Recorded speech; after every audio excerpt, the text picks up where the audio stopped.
kumaweliya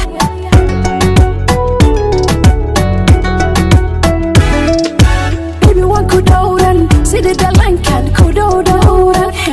hey damidiga adan ka dhawaysan nolol qurxoon baan kula dhamaysan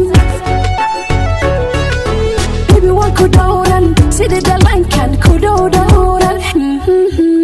damidiga adan ka dhawaysan nolol qurxoon baan kula dhamaysan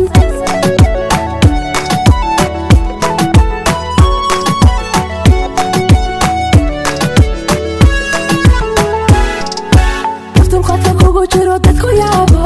danaheeda ka hormarin danahaaga u daraysan wax kastoo aad diidan tahay waxaan ahay kugu doorsan duni oo dhan dulqaadka kugu jiro dadku yaabo danaheeda ka hormarin danahaaga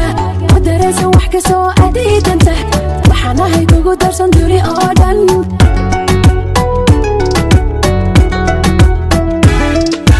cadowgeena u yeelo attention you know waxaan kaa leeyahay ambition jecelkaagu anu iyahay injection